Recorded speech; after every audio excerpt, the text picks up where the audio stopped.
పూర్వం ఆహార పద్ధతుల్లో చాలా నియమాలు ఉండేవి. ఎన్ని ఆరోగ్య సమస్యలు వచ్చినా తట్టుకునేవారు. కానీ ప్రస్తుతం ఉరుకులు పరుగుల జీవితంలో సరైన ఆహార నియమాలు పాటించక రకరకాల వ్యాధుల బారిన పడుతూ ఉన్నారు. ముఖ్యంగా ఈ మధ్య కాలంలో ఎక్కువ శాతం వినిపిస్తున్న సమస్యలు పైల్స్, ఫిషర్స్, ఫిస్టులా. చెప్పుకోవడానికి సిగ్గుపడో మరికొందరు భయంతోనో వ్యాధిని నిర్లక్ష్యం చేసి సమస్యను మరింత పెద్దదిగా చేసుకుంటూ ఉంటారు.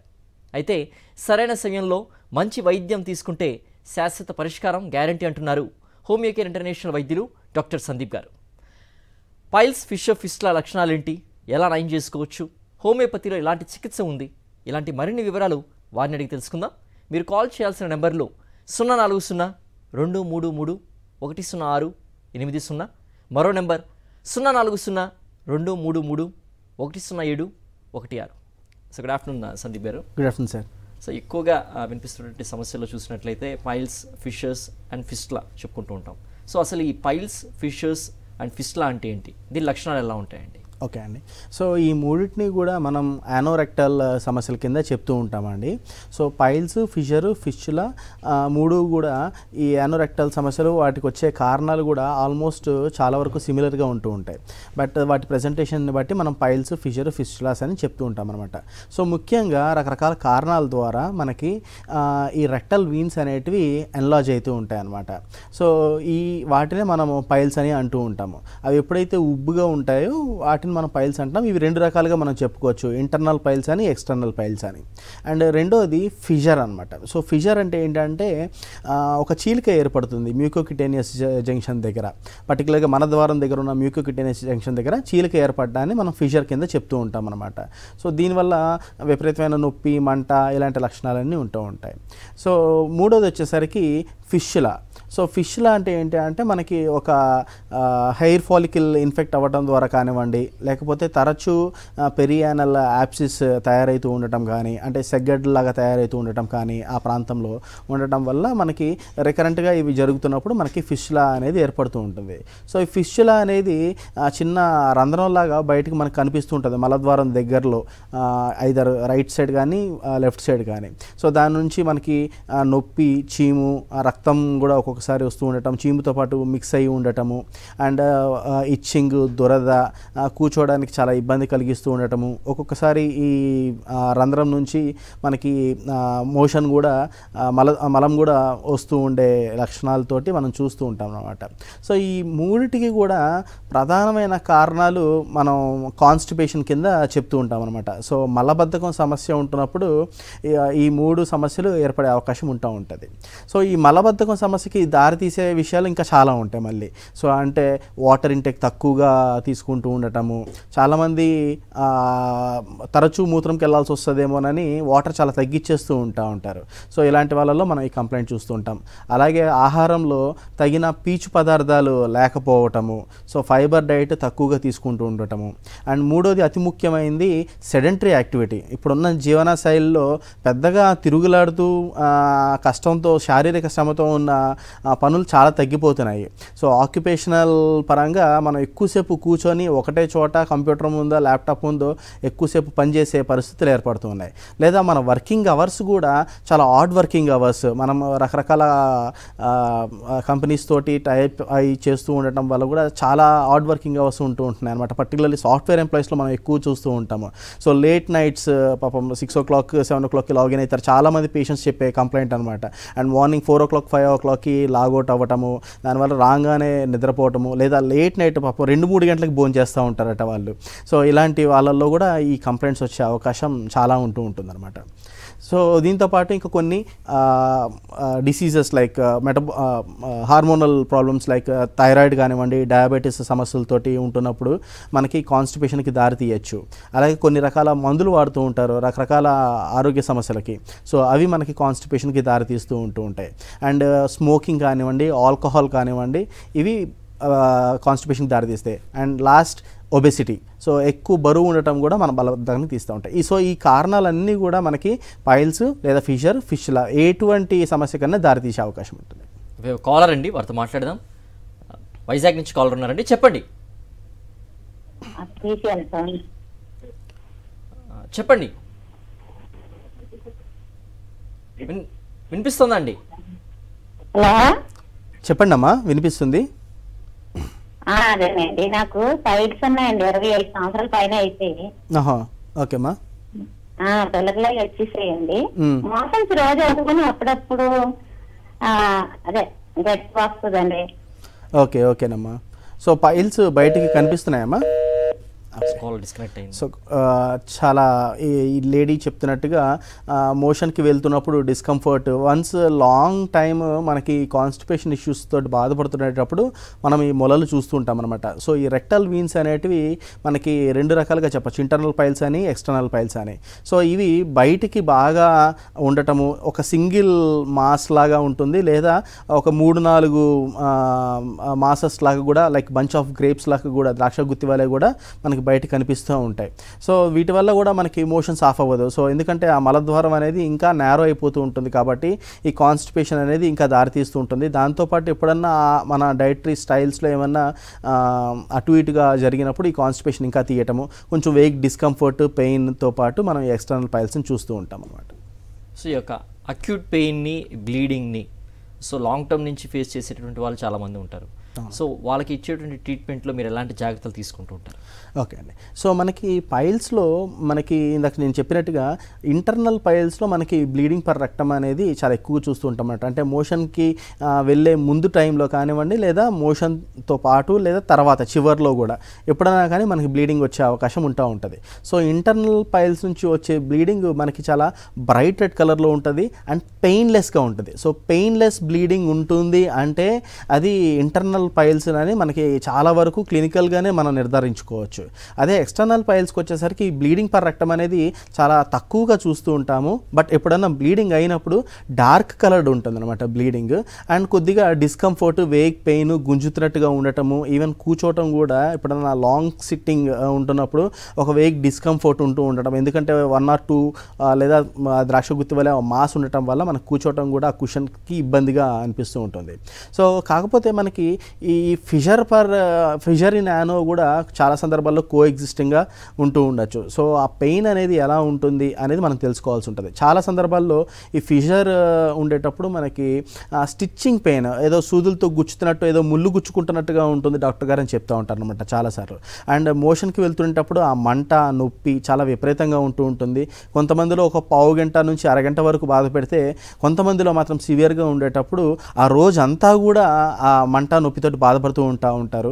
సో చాలామంది అసలు నించోడానికి, నడవడానికి కూడా ఇబ్బంది పడుతూ ఉంటారు. కొంతమంది డాక్టర్ని కలవడానికి వచ్చినప్పుడు నించోనే మాట్లాడతారు అన్నమాట, అంత సివియారిటీ ఉంటుంది. సో ఇలాంటి వాళ్ళకి వాళ్ళ సివియారిటీస్ ఎలా ఉన్నాయి, అసలు ఈ పైల్స్ కానివ్వండి, ఫిషర్ కానివ్వండి రావడానికి గల కారణాలు ఎలా ఉన్నాయి, వాళ్ళకి లైఫ్ స్టైల్ డిజార్డర్స్ ఏమైనా ఉన్నాయా, వాళ్ళ లైఫ్ స్టైల్ మోడిఫికేషన్స్ ఏమైనా చేయాల్సిన అవసరం ఉందా, లేదా ఈ కాన్స్టిపేషన్కి, ఫిషర్కి, ఫిష్లకి, పైల్స్కి దారితీసే ఇతర ఆరోగ్య సమస్యలు కానీ, వేరే మెడికేషన్స్ మీద, ఎలాంటి మందుల మీద ఉన్నారు, ఇలా అన్నిటినీ దృష్టిలో ఉంచుకొని వాళ్ళ హిస్టరీ ప్రాపర్గా ఎలిసిట్ చేసి అండ్ క్లినికల్గా ఏమైనా ఎగ్జామినేషన్ అవసరం పడుతుంటే ఎగ్జామిన్ చేసుకొని దానికి తగినట్టుగా మందులు ఇవ్వాల్సి ఉంటుంది. సో అక్యూట్ పెయిన్ రిలీఫ్ చేస్తూనే మనం రూట్ కాజ్ని సాల్వ్ చేసుకుంటాం అన్నమాట. దానివల్ల మనకి చాలా లాంగ్ టర్మ్ రిజల్ట్స్ని మనం ఎంజాయ్ చేయగలుగుతాం. సో సిమ్టమ్స్ బట్టే ఈ యొక్క వీటిని ఐడెంటిఫై చేయొచ్చా, లేకపోతే ఏమన్నా పర్టికులర్ టెస్ట్ చేసుకుని ఐడెంటిఫై చేయాల్సిన అవసరం ఉంటుందంటారా ఈ 3 కండిషన్స్లో? ఓకే అండి. సో ఈ సిమ్టమ్స్ని బట్టి మనకి ప్రాబబుల్ డయాగ్నోసిస్ అనేది వస్తుంది. అసలు మెయిన్గా పేషెంట్ ఎటువంటివి చెప్తున్నాడు, ఎటువంటి లక్షణాలు చెప్తున్నాడు అనే దాన్ని బట్టి మనం ప్రాబబుల్ డయాగ్నోసిస్కి వస్తాము. బట్ దానికి కన్ఫర్మేటరీ డయాగ్నోసిస్ కూడా ఖచ్చితంగా చేసుకోవాల్సి ఉంటుంది. కాబట్టి నెక్స్ట్ క్లినికల్ ఎగ్జామినేషన్ ఎలా ఉంటుంది, డిజిటల్ ఎగ్జామినేషన్ అంటే మనం చేయి పెట్టి మలద్వారం గుండా మనం చేయి పెట్టి చూడాల్సిన అవసరం ఉంటుంది. అండ్ ఒక్కోసారి ప్రాక్టోస్కోపీ ఎగ్జామినేషన్ చేయాల్సి ఉంటుంది. అండ్ పర్టికులర్గా ఇంటర్నల్ పైల్స్ ఎక్కువగా మనం చూస్తున్నాము అంటే ఒక్కోసారి మనకి సిగ్మాయిడోస్కోపీ కానీ, కొలనోస్కోపీ కానీ అవసరం పడుతూ ఉంటుందన్నమాట. సో పేషెంట్ యొక్క కండిషన్ని బట్టి ఏ టెస్ట్ చేయాలి అనేది మనం చూసుకోవాల్సి ఉంటుంది. ఆల్రెడీ పేషెంట్ కూడా చాలా పెయిన్ తోటి వస్తూ ఉంటాడు. వాళ్ళకి ఇంకా మనం ఎన్నెసరీ టెస్ట్ కొన్ని అవసరానికి మించి చేయటం వల్ల ఇంకా బాధ పెట్టిన వాళ్ళం అవుతాం. కాబట్టి మనం పేషెంట్ యొక్క కండిషన్ని దృష్టిలో ఉంచుకుంటూ ఏ టెస్ట్కి వెళ్ళాలి, దాన్ని ఎలా కన్ఫర్మ్ చేసుకోవాలి అనేది డిసైడ్ చేసుకుంటూ ఉంటాం.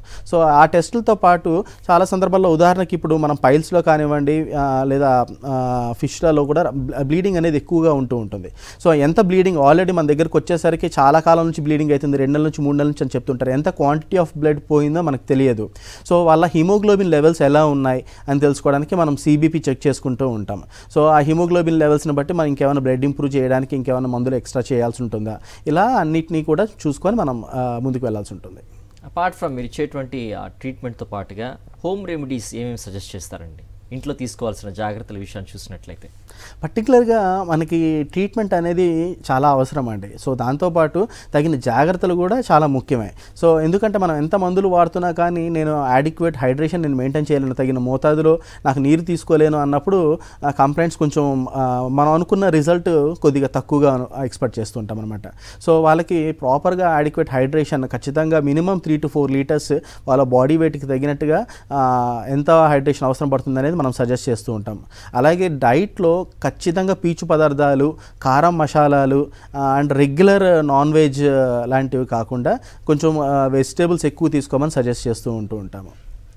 కాలర్ ఫ్రమ్ విజయవాడ అండి, శ్రీనివాస్ గారు. నమస్తే సార్, చెప్పండి సార్. నాకు స్ట్రక్చర్ యూరిథ్రా ఉంది సార్. స్ట్రక్చర్ యూరిథ్రా ఓకే, అర్థమైంది. Structure urethra, right. అవును సార్, అవును సార్. దీనికి మరి ఎట్లా మామూలుగా డైరెక్ట్ తీసుకుంటున్నాను.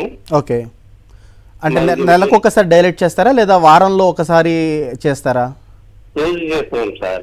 మీరు సెల్ఫ్ కెథెటరైజేషన్ చేసుకుంటూ ఉంటారు కదా, మీరు పైప్ వేసుకొని రెగ్యులర్గా మీరే చేసుకుంటున్నారు, రెగ్యులర్గా హాస్పిటల్కి వెళ్ళి చేసుకోవాల్సి వస్తుందా? నేను చేసుకుంటున్నాను సార్. ఓకే ఓకే, ఇలా ఎంతకాలంగా జరుగుతుంది? ఇలా 4 ఏళ్ళు చేస్తానంటే ఒక 5 ఏళ్ళ కింద నాకు ఆయుష్ హాస్పిటల్లో డైటేషన్ చేశాను సార్. ఓకే ఓకే అండి. తర్వాత ఇప్పుడు కొంచెం అంటే మళ్ళీ అది యూరినరీ బాగా మూసిపోయి మళ్ళీ చేయాలన్నారు. నాకు కొంచెం భయం వేసి ఫస్ట్ హోమియోపతికి వాడితే ఎలా ఉంటుంది అన్న ఆలోచన వచ్చింది. తప్పకుండా అండి, యూరిథ్రల్ స్టిచ్చర్స్కి చాలా మంచి ట్రీట్మెంట్స్ ఉన్నాయండి. సో మూత్రనాళం సన్నగా అయిపోతూ ఉండటం అనమాట. ఈ మూత్రనాళం సన్నగా అయిపోతూ ఉండడానికి చాలా కారణాలు ఉండొచ్చు. ఒకటి ప్రాస్టేట్ ఏమన్నా అదుముతుందా, రెండోది ఏమన్నా ఇన్ఫెక్షన్స్ ద్వారా అవుతుందా, తరచూ మూత్రం రికరెంట్ యూరినరీ ట్రాక్ట్ ఇన్ఫెక్షన్స్ దారితీయటం వల్ల కూడా మనకి ఈ స్టిచ్చర్ యూరిథ్రా వస్తుంటుంది. అండ్ ట్రామా, ఎప్పుడన్నా దెబ్బలు తగలటము, ఉదాహరణకి మీకు ఆల్రెడీ ఒకసారి స్టిచ్చర్ ఏదో కారణం చేత వచ్చింది, మళ్ళీ వేసుకుంటూ ఉండటం వల్ల కూడా అంతర్గతంగా లోపల మళ్ళీ రాపిడికి గురవుతూ ఉంటుంది అనమాట స్టిచ్చర్. సో దానివల్ల అక్కడ స్కాప్ ఫార్మేషన్ అనేది మళ్ళీ జరిగే అవకాశం ఉంటూ ఉంటుంది. దానివల్ల నేరో అయిపోతుందా అనేది మనం చూసుకోవాల్సి ఉంటుంది. ఏదేమైనా మీ లక్షణాల ఆధారంగా మీ శరీర తీరును కూడా దృష్టిలో ఉంచుకుంటూ మనం ఈ కాన్స్టిట్యూషనల్ ట్రీట్మెంట్స్ తీసుకునేటప్పుడు మీకు ఈ టెండెన్సీ, మీ శరీరంలో ఉంటున్న ఈ టెండెన్సీ తరచూ ఆ మూత్రనాళం సన్నబడిపోతూ ఉండటం, ఆ టెండెన్సీని మనం కరెక్ట్ చేసుకునే అవకాశం ఉంటుంది. కాబట్టి రెగ్యులర్గా మీరు కొన్ని రోజులు ట్రీట్మెంట్లో ఉంటే మనకి గ్రాడ్యువల్గా ఈ తరచూ మీరు చేసుకుంటున్న సెల్ఫ్ కెథెటరైజేషన్ అనేది గ్రాడ్యువల్గా మనం తగ్గించే అవకాశం ఉంటుంది. అండ్ మందులు కూడా మనం గ్రాడ్యువల్గా తగ్గించుకొని మీకు నార్మల్ లైఫ్ స్టైల్ లీడ్ చేసే అవకాశం ఉంటుందండి. కాబట్టి దగ్గరలో ఉన్న బ్రాంచ్ని ఒకసారి మీట్ అవ్వండి సార్. క్లినికల్గా కూడా మీ డాక్టర్ గారు అన్ని పరీక్ష చేసి తగిన జాగ్రత్తలు చెప్తారు అండ్ ట్రీట్మెంట్ సజెస్ట్ చేస్తారు. చాలామంది ఏంటంటే సర్జరీస్ చేయించుకొని తర్వాత రికవర్ అవుతూ ఉంటాయి, మళ్ళీ వస్తూ ఉంటాయి. సో అటువంటి వారికి ఎందుకు ఇలా రికవర్ అవుతూ ఉంటాయి అండ్ రికవర్ రాకుండా ఎలాంటి జాగ్రత్తలు తీసుకోవాల్సిన అవసరం ఉంది? ఓకే, సో చాలా సందర్భాల్లో ఇప్పుడు క్లినిక్స్కి వస్తూ ఉంటారు, డాక్టర్ గారు 2-3 సార్లు పైల్స్ ఆపరేషన్ అయిపోయినాయి అని చెప్తూ ఉంటారు. అలాగే ఫిష్లా కూడా ఆపరేషన్ అయిపోయినాక కూడా మళ్ళీ రెండోసారి ఫిష్లా తయారవుతుంది డాక్టర్ గారు, మరి మా పరిస్థితి మళ్ళీ వెళ్ళాలంటే భయం అవుతుందని వస్తూ ఉంటారండి. సో ఎందుకు ఇలా జరుగుతుంది అంటే మనకి పైకి కనిపిస్తున్న ఎఫెక్ట్స్ ఆ పైల్స్ని సర్జికల్ ఎక్సిషన్ చేసాం కానివ్వండి, బేసిక్ రూట్ కాజ్ మన లైఫ్ స్టైల్ మోడిఫికేషన్స్ చేసుకోవటము, లేకపోతే మలబద్ధకానికి ఇందాక చెప్పినట్టుగా constipation is the most commonest reason పైల్స్కి. కానీ ఆ కాన్స్టిపేషన్ ఆపరేషన్ చేసుకున్నాక కూడా కంటిన్యూ అవుతుంది అనుకోండి మలబద్ధకం, సో మళ్ళీ పైల్స్ వచ్చే అవకాశం ఉంటుంది. సో వచ్చిన ప్రతిసారి మనం ఆపరేషన్ చేయించుకోవడం కూడా చాలా ఇబ్బందికరంగా ఉంటుంది అండ్ కొన్ని సైడ్ ఎఫెక్ట్స్కి దారితీసే అవకాశం కూడా ఉంటుందన్నమాట. సో పర్టికులర్గా రికరెంట్ ఆపరేషన్స్ వల్ల మనకి స్టూల్ ఇన్కాంటినెన్స్ వచ్చే అవకాశం ఉంటుంది అనమాట. అంటే మనకి ఆ స్పింటర్స్, యానల్ స్పింటర్స్ అనేటివి దెబ్బతింటాయి, అక్కడ ఉన్న కండరాలు దెబ్బతింటాయి అనమాట. దానివల్ల మలం వచ్చినప్పుడు మనం మనం అర్జెంటుగా అర్జెన్సీని ఆపుకోవటం చాలా ఇబ్బందిగా ఉంటుంది కాబట్టి ఎప్పుడన్నా గ్యాస్ వదులుతున్నప్పుడు కానివ్వండి, అపాయన వాయువులు పోతున్నప్పుడు మనకు తెలియకుండానే కొంచెం మోషన్ కూడా స్కిప్ అయిపోయి బయటకు వచ్చేస్తూ ఉంటుంది. అది చాలా ఇబ్బందికర పరిస్థితులు ఏర్పడుతూ ఉంటాయి. అండ్ రెండో కాంప్లికేషన్ మనం ఇందాక అనుకున్నట్టుగా మళ్ళీ ఏర్పడుతూ ఉండటం. సో ఇలా ఏర్పడుతూ ఉండటం వల్ల మళ్ళీ ఆపరేషన్కి వెళ్ళాల్సిన అవసరాలు ఉంటాయి అనమాట. సో వీటికి ఈవెన్ ఫిష్లా కూడా అంతే, సేమ్ చాలాసార్లు మళ్ళీ ఇన్ఫెక్షన్స్ రావటము, మళ్ళీ ఫిష్ లాగా ఏర్పడుతూ ఉండటం, ఇలాంటివి చూస్తూ ఉంటాం. సో వీటికి అందుకనే రూట్ కాజ్ని సాల్వ్ చేసుకునే విధంగా ఈ కాన్స్టిట్యూషనల్ ట్రీట్మెంట్స్ ఫోకస్ చేయడం జరుగుతుంది. కాబట్టి మనకి రూట్ కాజ్ కూడా సెటిల్ అయిపోతుంది. కాబట్టి మళ్ళీ రికరెన్సీ వచ్చే అవకాశాలు కూడా బాగా తగ్గిపోతూ ఉంటాయి. అండ్ లైఫ్ స్టైల్ మోడిఫికేషన్స్ మనం ఎడ్యుకేట్ చేస్తాము కాబట్టి మనం అది ఫాలో అయినప్పుడు మనకి ఈ రిజల్ట్స్ లాంగ్ టర్మ్ ఉంటాయి, ఎటువంటి సైడ్ ఎఫెక్ట్స్ లేకుండా ఉంటాయి. అండ్ జెంటిల్ అండ్ ర్యాపిడ్ మెథడ్లో మనకి పైల్స్, ఫిషర్ సమస్యల నుంచి బయటపడవచ్చు. సరైన టైంలో కానీ ట్రీట్మెంట్ తీసుకొని పక్షంలో ఎలాంటి కాంప్లికేషన్స్ ఎదురయ్యేటువంటి ప్రమాదం ఉంటుందండి? ముఖ్యంగా మనకి ఈ పైల్స్లో బ్లీడింగ్ పైల్స్ ఉండేటప్పుడు మనకి కాంప్లికేషన్స్ ఎక్కువ చూస్తూ ఉంటామండి. చాలాసార్లు మనం ఇందాక అనుకున్నట్టుగా చెప్పుకోవడానికి ఈవెన్ సొంత కుటుంబీకులకి చెప్పుకోవడానికి కూడా చాలామంది ఇబ్బంది పడుతూ ఉంటారు. పర్టికులర్గా ఉమెన్లో మనం చూస్తూ ఉంటాం అనమాట. సో చాలా సందర్భాల్లో మనకి పైల్స్ ప్రెగ్నెన్సీ తర్వాత కూడా వస్తుంటాయి, ప్రెగ్నెన్సీ టైంలో కానీ ప్రెగ్నెన్సీ తర్వాత కానీ. ఎందుకంటే ప్రెగ్నెన్సీ టైంలో ఆ బిడ్డ యొక్క బరువు కూడా ఈ ఇంట్రాబ్డామినల్ ప్రెషర్కి దారితీస్తుంది కాబట్టి కింద పైల్స్ ఉబ్బుతూ ఉంటాయి. చాలాసార్లు చెప్పారు. సో ప్రెగ్నెన్సీ టైంలో కూడా నార్మల్ వెజనల్ డెలివరీ అయినా సిజేరియన్ అయినా కొంత బ్లడ్ లాస్ అవుతూ ఉంటుంది. ఆ తర్వాత కూడా ఈ పైల్స్ ద్వారా చాలా సందర్భాల్లో ఈ బ్లడ్ పోతునేటప్పుడు మనకి విపరీతంగా ఎనీమియా వచ్చే అవకాశం ఉంటుంది, అంటే రక్తహీనత. సో ఈ హిమోగ్లోబిన్ లెవెల్స్ ఈవెన్ దాదాపు యావరేజ్ మీద ఇండియన్ ఉమెన్లో కానీ లేదా ఇండియన్ ఉమెన్లో 12 గ్రామ్స్ అంతకన్నా ఎక్కువ ఉండాల్సింది, మెన్లో 14 గ్రామ్స్ అంతకన్నా ఎక్కువ ఉండాల్సింది. ఆల్మోస్ట్ 2 గ్రామ్స్ 3 గ్రామ్స్ దాకా పడిపోయిన వర్స్ కేసెస్ కూడా చూస్తూ ఉంటాము. సో అంత సివియర్ ఎనీమియా వచ్చినప్పుడు మనకి లైఫ్ థ్రెటనింగ్ కూడా అయ్యే అవకాశం ఉంటుంది అనమాట. సో అలాంటి వాళ్ళలో జనరల్లీ బ్లడ్ ట్రాన్స్ఫ్యూషన్స్ చేసి ఇమీడియట్గా హడావుడిగా సర్జరీ చేసుకుంటూ ఉంటారు. సో ఇంత కాంప్లికేషన్స్, ఇంత లైఫ్ థ్రెటనింగ్ సిచ్యువేషన్ దాకా వెళ్ళకూడదండి ఎప్పుడూ కూడా. సో కాబట్టి ఇలాంటి కండిషన్, ఈ బ్లీడింగ్ పర్ రెక్టమ్ పర్టికులర్గా ఉంటుంది అంటే ఏమాత్రం మొహమాట పడాల్సిన అవసరం లేదు అండ్ షై ఫీల్ అవ్వాల్సిన అవసరం ఉండదు. చక్కగా మీరు ఫ్యామిలీతోటి అప్రోచ్ అయ్యి వాళ్ళతో పాటు మీరు కనుక ఈ హోమియో కేర్ ఇంటర్నేషనల్లో కాన్స్టిట్యూషనల్ ట్రీట్మెంట్స్ తీసుకోగలిగితే ఆ స్టేజ్ వరకు వెళ్లకుండానే ముందు మనం ఫర్దర్ ప్రోగ్రెషన్ ఆఫ్ డిసీజ్ని అరెస్ట్ చేయటం, సిమ్టమాటిక్ రిలీఫ్ ఇవ్వడం అనేది జరుగుతూ ఉంటుంది. అండ్ ఎందుకు వచ్చింది, ఈవెన్ ఆఫ్టర్ ప్రెగ్నెన్సీ తర్వాత కూడా ఈ పైల్స్ ఎందుకు కంటిన్యూ అవుతున్నాయి అనేది మనం హిస్టరీ ద్వారా తెలుసుకొని మనం వాటిని ట్రీట్ చేసుకోవచ్చు అనమాట. సో పైల్స్, ఫిషర్స్ కంటే కూడా ఇక ఫిస్టులా అటువంటిది ఏ విధంగా డిఫరెంట్గా ఉంటుందండి?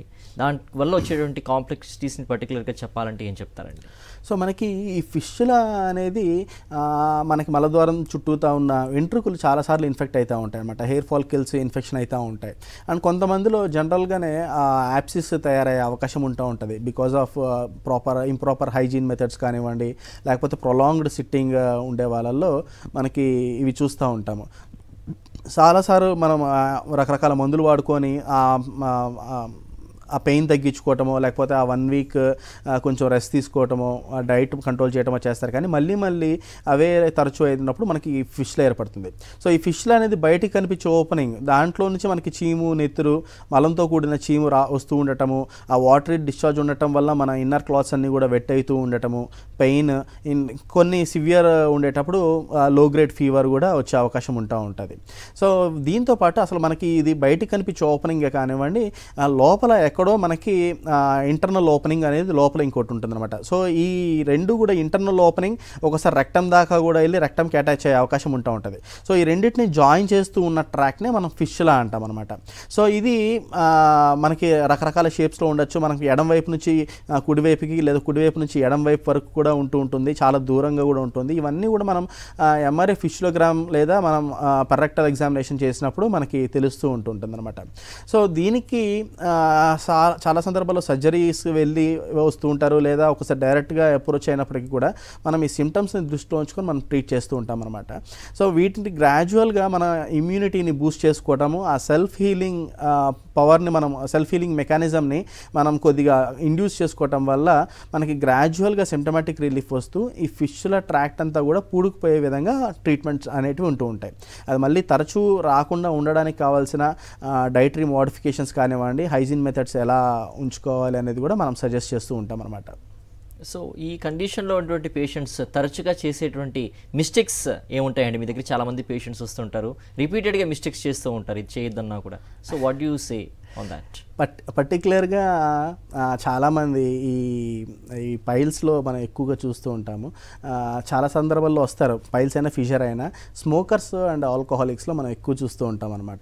వీళ్ళని మనం వాటిని తగ్గించమని ఆపమని చెప్తాము, లేదా కనీసం తగ్గించమని చెప్తున్నా కానీ ఆ 4-5 రోజులు, వారం 10 రోజులు బాగానే ఉంటారు, మళ్ళీ ఆ తర్వాత చేస్తూనే ఉంటారు. అండ్ చాలామందిలో కూడా వాటర్ ఇంటేక్ అనేది యాడిక్వేట్గా మెయింటైన్ చేయరు రకరకాల కారణాల ద్వారా. అంటే వాళ్ళకి బేసికల్లీ కొంచెం దాహం తక్కువ ఉంటుంది కొన్ని పర్సనాలిటీస్కి, అండ్ కొంతమంది ఉద్యోగరీత్యా బయట వాష్రూమ్స్ యూజ్ చేసుకోవడానికి ఇబ్బంది అవుతుంది అన్న కారణాలు చెప్తూ ఉంటారు. సో వాళ్ళకి ఎంత చెప్పినా యాడిక్వేట్ హైడ్రేషన్ సరిగ్గా మెయింటైన్ చేయలేకపోవటము. అండ్ డైట్ చాలా సందర్భాల్లో రకరకాల పరిస్థితుల వల్ల ప్రాపర్ డైట్ కానివ్వండి, హై ఫైబర్ డైట్ తీసుకోలేరు అనమాట. అండ్ లేట్ నైట్స్ పర్టికులర్గా మనం ఉద్యోగస్తుల్లో చూస్తూ ఉంటాం కొంచెం లేట్ నైట్స్ ఉండే వాళ్ళలో. సో ఇవన్నీ కూడా మనం ఎంత చెప్తున్నా ఆ ఎక్యూట్ ఎపిసోడ్ తగ్గేంత వరకు ప్రాపర్గా కష్టపడి ఫాలో అవుతారు కానివ్వండి, మళ్ళీ నార్మల్ స్టైల్కి వచ్చేస్తూ ఉంటారు. దానివల్లనే చాలాసార్లు రికరెన్సెస్ ఉంటాయి. దాన్ని మనం మెయింటైన్ చేసుకోగలిగితే లాంగ్ టర్మ్ రిజల్ట్స్ మనం ఎంజాయ్ చేయొచ్చు. థ్యాంక్ యూ సో మచ్ అండి.